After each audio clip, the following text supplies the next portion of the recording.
हाँ जी, लीलाधर भाई जी। जी प्रभु जी। तो कल जो है हम जहाँ से रुके थे वहां से आप आगे बढ़े। जी प्रभु जी। श्री जी महाराज ने परमहंसों से पुनः प्रश्न किया कि चाहे कैसा भी अशुभ देश काल आदि प्राप्त हो, परंतु किसी तरह जो कल्याण मार्ग से पीछे नहीं हटता, ऐसे हरिभक्त के हृदय में किस प्रकार की समझ रहती है कि उसके हृदय में इतनी दृढ़ता बनी रहती है और कोई भी विघ्न उन्हें प्रभावित नहीं कर पाता। हाँ जी, ये पूरा पढ़ ले। फिर बड़े बड़े संतों ने अपनी अपनी समझ के अनुसार उत्तर दिया, परंतु श्रीजी महाराज के प्रश्न का निराकरण नहीं हुआ। फिर श्रीजी महाराज बोले कि इसका उत्तर यही है कि अपनी देह के साथ जीव की जैसी आत्मबुद्धि होती है, वैसी ही दृढ़ आत्मबुद्धि यदि उसे भगवान तथा भगवान के भक्त के साथ हो जाए, तो उसे किसी भी प्रकार का विघ्न विक्षेप नहीं डाल सकता। और चाहे देश काल आदि कितने ही अशुभ हो, तो भी वह भगवान तथा भगवान के भक्त से विमुख नहीं होता। हाँ जी, तो देखो आत्म बुद्धि का कल हमने कहा था कि जो आत्म बुद्धि है, यानी जैसी मेरे देह के प्रति है वैसी मेरे सगा संबंधियों के प्रति है, वैसी आत्म बुद्धि अगर भगवान और भगवान के संत में हो जाए तो फिर जो है ना, कितनी भी विपरीत परिस्थितियों में भी वो हमेशा टिका रहता है। आप समझे? इससे और आगे बढ़े। इसके बाद श्रीजी महाराज ने परमहंसों के प्रति पुनः प्रश्न किया कि जब रामचंद्र जी ने जानकी जी को वनवास के लिए भेजा, तब वे अत्यंत विलाप करने लगी और लक्ष्मण जी को भी अति दुख हुआ। उस समय सीता जी लक्ष्मण जी से बोली कि मैं अपने दुख के लिए नहीं, बल्कि रामचंद्र जी को होने वाले दुख के कारण रोती हूँ। रघुनाथ जी तो अति कृपालु हैं तथा लोकापवाद के कारण ही उन्होंने मुझे वन में भेजा है। परंतु अब वे ऐसा विचार करते होंगे कि सीता को मैंने अपराध के कारण वन में भेजा है, तब कृपालु होने के कारण उन्हें अत्यंत दुख होता होगा। इसलिए जाकर रामचंद्र जी से कहना कि सीता को कोई भी दुख नहीं है और वह वाल्मीकि ऋषि के आश्रम में रहकर भक्ति भाव से आपका भजन करेगी। हाँ जी, तो लीलाधर भाई जी, कैसा है कि सीता जी को वन में रखा गया है ना, और यानी कि रामचंद्र जी ने उनका त्याग कर दिया, फिर भी सीता जी को उनका अभाव अवगुण दोष दिखता नहीं। क्यों पता है? नहीं तो फिर क्या कहते हैं पता है? कि सीता जी ये कहते कि 14 साल तक मैं उनके पीछे पीछे गई, है ना, कैसी भी कठिन परिस्थितियों के साथ में रही और उनका साथ नहीं छोड़ा, और किसी दूसरे के कहने से मुझे वनवास कर दिया, मुझे त्याग कर दिया। ये रामचंद्र जी भगवान नहीं है, यानी ये जो है ना पति कहलाने के भी लायक नहीं है। मतलब इस तरह से जो दोष है ना, उन्होंने दिखा नहीं और घूण लिया उनका कि देखो वो भी जो है व्यथित होते होंगे कि बिना वजह का ये करना पड़ रहा है, क्योंकि लोक अपवाद है।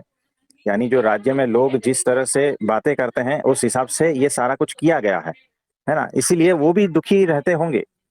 तो वो लक्ष्मण जी को कहते हैं कि उनको कह दो कि मैं जो रोती हूँ वो अपने दुख के लिए नहीं रोती हूँ, है ना, भगवान की जो मजबूरी है उसके लिए मैं रोती हूँ।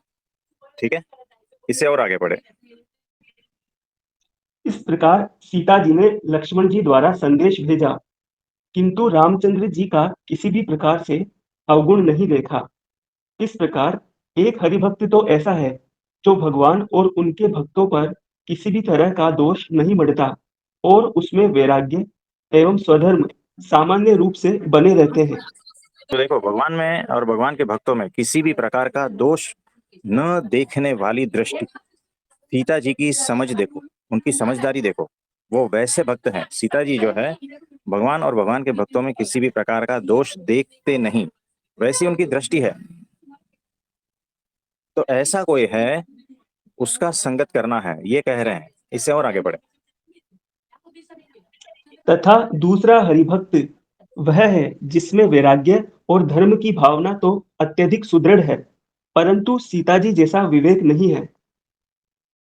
जी, वो कह रहे हैं कि जो सीता जी की समझ, ऐसी समझदारी नहीं है जिसमें वैराग्य ज्यादा है, धर्म ज्यादा है, तप ज्यादा है, ज्ञान ज्यादा है, सब कुछ ज्यादा है, लेकिन वो समझदारी नहीं है। तो मतलब समझदारी कौन सी नहीं है कि भगवान और भगवान के भक्तों का अवगुण लेना, उसमें दोष देखना, वो ना समझी है। और उनमें दिव्यता देखना, ये समझदारी है। तो जिसके भीतर इतनी समझदारी नहीं है, उसका संग कभी नहीं करना, ये कह रहे हैं। इससे और आगे पढ़े। ऐसे दो प्रकार के हरि भक्तों में प्रीति रखकर संग करना चाहिए। हाँ जी, तो फिर क्या आंसर दिया? तब चैतन्यानंद स्वामी ने कहा कि धर्म और वैराग्य सामान्य रूप से रहने पर भी अत्यंत प्रीतिपूर्वक संगति तो उसी के साथ करनी चाहिए जिसमें जानकी जी जैसी समझ हो, परंतु अतिशय वैराग्य तथा धर्मवान होने पर भी भगवान और उनके भक्तों में दोष तथा अवगुण देखता हो, उसका संग नहीं करना चाहिए। हाँ जी, यहाँ पर संग शुद्धि का बात कर रहे हैं कि कोई कितना भी विद्वान क्यों ना हो, कोई कितना भी ध्यानी, ज्ञानी, तपस्वी, है ना, शास्त्रों का जानकार क्यों ना हो, कोई कितना भी बड़ा कथाकार क्यों ना हो, लेकिन अगर उसे भगवान और भगवान के भक्तों में दोष दिखता है ना, तो उसका संग नहीं करना, है ना। कोई कितना वैराग्यवान हो, जो लाखों लोग उनको पूजते हो, वैसा हो, कोई कितना भी बड़ा से बड़ा कैरेक्टर वाला हो, कोई कितना भी बड़ा सात्विक हो, कोई कितना भी बड़ा जेंटलमैन जैसा हो, फिर भी अगर भगवान और भगवान के भक्तों में अगर वो दोष देखता है, तो उसका संग नहीं करना। क्लियर बात कह रहे हैं, क्योंकि अगर उसका संग करोगे तो तुम आगे नहीं बढ़ पाओगे, तुम भगवान के रास्ते से भटक जाओगे। तो भगवान और भगवान के भक्तों में, संतों में अगर कोई दोष देखता है, तो वो दोष बुद्धि वाला उसका संग नहीं करना। और कोई अगर वैराग्यवान नहीं है, अगर उसका जीवन में धर्म भी थोड़े थोड़ा है, अगर उसको कुछ भी दूसरी समझ नहीं आती, वो थोड़ा हल्का समझदारी वाला है, या जिसको लौकिक बुद्धि नहीं है, ऐसा है जो ध्यान, तप, वैराग्य ये सब में कुछ जानता नहीं है, लेकिन अगर उसको भगवान और भगवान के भक्तों में दिव्य भाव है और दोष नहीं देखता है, तो ऐसा जो है ना, उसका संग कर लो, क्योंकि वो सत्संग है। और पहले वाला जो बताया वो कुसंग है। और लोग यहाँ पर क्या करते हैं, उल्टा ही करते हैं, है ना। तो ये संग शुद्धि का जो है बताया है वचनामृत। इसमें और कुछ प्रश्न है क्या आपका? जी प्रभु जी, इससे रिलेटेड तो नहीं है पर वैसे प्रश्न है। हाँ बोलिए। जैसे प्रभु जी, जो संत परब्रह्म के लोक तक जाते हैं तो परब्रह्म स्वरूप हो जाते होंगे वो। देखो, गुण के हिसाब से और संपूर्ण नहीं, क्योंकि उच्च शक्तियां जो है परब्रह्म की, जो सब में नहीं होती। जितनी शक्तियां परब्रह्म में है, उससे और थोड़ी कम अक्षर ब्रह्म में है, उससे और कम ईश्वरों में है, उससे और कम माया वाले जीवों में है ना। तो मायातीत जो हुआ है जो जीव, उसमें अक्षर ब्रह्म और परब्रह्म की शक्तियां होती है, लेकिन उतनी मात्रा में नहीं। अन्यथा कर्तुम शक्ति तो जो है केवल एक परब्रह्म में ही है। यानी गुण के हिसाब से थोड़ा बहुत उसके जैसे हो जाते हैं, लेकिन वही नहीं होते। जैसे चुंबक है ना, ओरिजिनल मैग्नेट, है ना, वो अगर लोहे के संपर्क में ज्यादा देर तक रहे, तो लोहा भी जो है ना चुंबक के जैसा वर्ताव करता है, वैसा बिहेव करता है, लेकिन वो चुंबक नहीं बन जाता। उसके गुण धर्म जो है हल्के हल्के उस प्रकार के होते हैं, लेकिन जो ओरिजिनलिटी है वो वैसी की वैसी रहती है जो परब्रह्म में है। आप समझे? जी। तो वो सिर्फ साधर्म्यपन जो है उसको उपलब्ध होता है ना, वही नहीं हो जाता। ऐसा है। और कुछ पूछोगे? तो जैसे प्रभु जी, तो संतों में जैसे परब्रह्म के लोक तक जो जाते हैं तो उनका मैं भाव तो वैसे ही नष्ट हो जाता है, तो उनका हम्म। तो शरीर के प्रति भी मैं भाव नहीं होता। तो जो भी अब वो बोल रहे हैं, तो वो तो यही माना जाएगा कि साक्षात परब्रह्म ही उनके अंदर से बोल रहे हैं। हाँ देखो कैसा है कि मैं भाव हट गया, यानी अभी जो है वो सिर्फ इंस्ट्रूमेंट की तरह हो गया है, अपना उसमें कुछ नहीं है, न अपनी उसमें बुद्धि है, न अपना विचार, न भाव, न कुछ भी अपना नहीं है। यानी कि सारा का सारा कंट्रोल अब भगवान का है। तो वो सिर्फ एक इंस्ट्रूमेंट की तरह, जैसे ह्यूमन शरीर है ना, मनुष्य शरीर एक इंस्ट्रूमेंट की तरह है, वहां अहंकार के केंद्र से वो नहीं बहता, वो परम आत्मिक स्थिति में है और परमात्मिक स्थिति में है, इसीलिए परमात्मा ही उसके भीतर से बहता है, यानी परब्रह्म ही उसके भीतर से बहता है। आप समझे? जी प्रभु जी। तो फिर प्रभु जी, जैसे सत्पुरुष मिलते हैं हमें, संत मिलते हैं, हाँ। तो क्या हम ये मानकर आचरण व्यवहार कर सकते हैं कि ये जो सामने खड़े हैं, ये हम्म, परब्रह्म ही है हमारे लिए? तो क्या हम उनको परब्रह्म मानकर आचरण या व्यवहार कर सकते हैं? ये सही है या नहीं? देखो ये कर सकते हैं, इसमें भी जो है ना बहुत ही सावधानी की आवश्यकता है, नहीं तो आप जो है ना भटक जाओगे, क्योंकि आपने जो है ना तत्व से ये नहीं किया है, आपने मनुष्य से कर दिया है नाता, है ना, तो भटकने का चांस रहता है, बेहोश होने का चांस रहता है, बहुत सारा कुछ ऐसा चांस रहता है, तो सावधानी पूर्वक रहना है। तो हमारे गुरु साक्षात परब्रह्म, गुरु साक्षात परब्रह्म, है ना, तो वो वैसे गुरु जो अक्षर ब्रह्म है, उसकी बात हो रही है। आप जिसकी बात कर रहे हो वो वैसे संत और वैसे सत्पुरुष की बात हो रही जी प्रभु जी। है ना, और कुछ? नहीं प्रभु जी, बस यही पूछना था। हाँ जी, और किसी का कोई प्रश्न है तो बताइए। प्रणाम। हाँ जी प्रणाम, बोलिए बोलिए।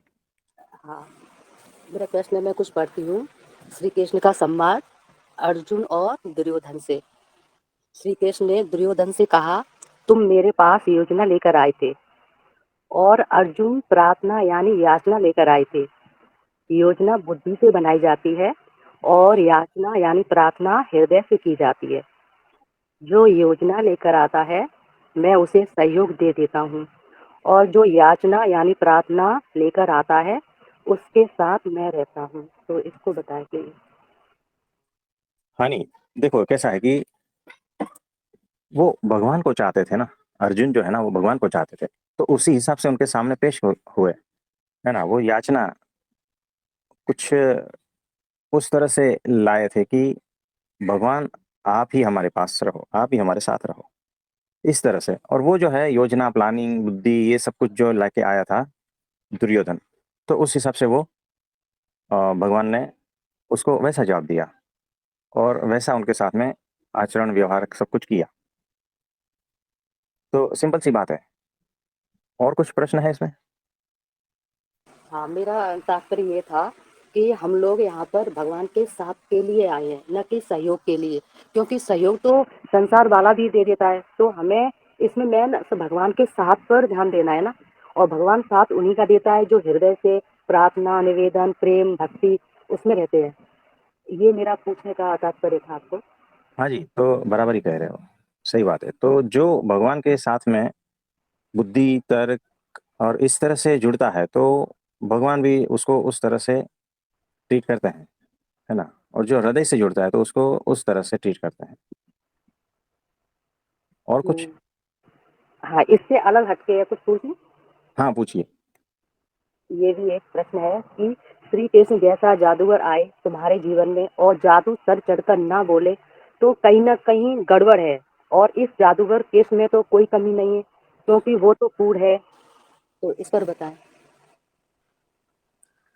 तो बात तो सही है कि भगवान जैसे, श्री कृष्ण भगवान जैसे जीवन में आए हैं और जीवन परिवर्तन नहीं हुआ, इसका मतलब कुछ ना कुछ गड़बड़ है, कोई आवरण है।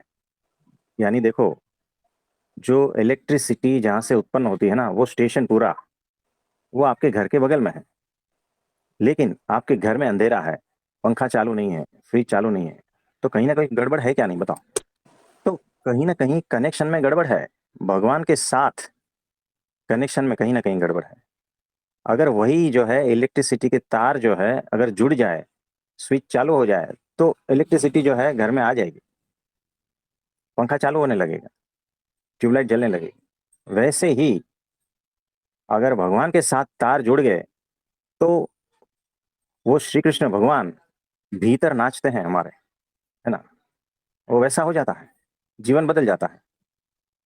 तो आवरण जितने भी है ना वो हटा दो, कनेक्शन में क्या कमी है उसको देख लो। यही असली होश है, यही असली समझदारी है। और भगवान तो हर वक्त प्रकट है। और शास्त्रों में भी लिखा है कि जब मनुष्य का जन्म इस धरती पर होता है ना, तो कहीं ना कहीं प्रकट भगवान होते ही है। बिना प्रकट भगवान के ये पृथ्वी कभी भी ऐसी रही ही नहीं है ना। तो किसी न किसी रूप में जो है ना वो रहते ही है।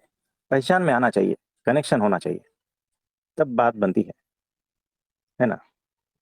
तो जिन जिन को पहचान में आ गया उनकी बात बन गई, वो नाचने लगे, है ना। पंखा स्थिर है, मुरझाया हुआ है, डिप्रेशन में है, खड़ा है, क्योंकि कनेक्शन नहीं है ना इलेक्ट्रिसिटी का। जब कनेक्शन हो जाएगा, स्विच चालू हो जाएगी, पंखा घूमने लगेगा, नाचने लगेगा, ट्यूबलाइट के भीतर से प्रकाश बहने लगेगा, है ना, क्योंकि कनेक्शन हो गया ना। वैसे ही परमात्मा से जब तुम्हारा कनेक्शन हो जाता है तब तुम भी वैसे ही नाचने लगते हो। तुम्हारे भीतर भी वो प्रकाश जो है फैलने लगता है दूर दूर तक।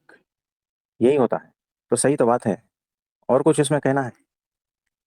हाँ, इसमें ये और था कि भगवान से तो सब कहते हैं आओ, तो भगवान कहते हैं मैं आता हूँ, और खड़ा हो जाता हूँ कि मैं कहाँ बैठूं, और मुस्कुराते रहते हैं क्योंकि हृदय में तो उसके स्थान ही नहीं है।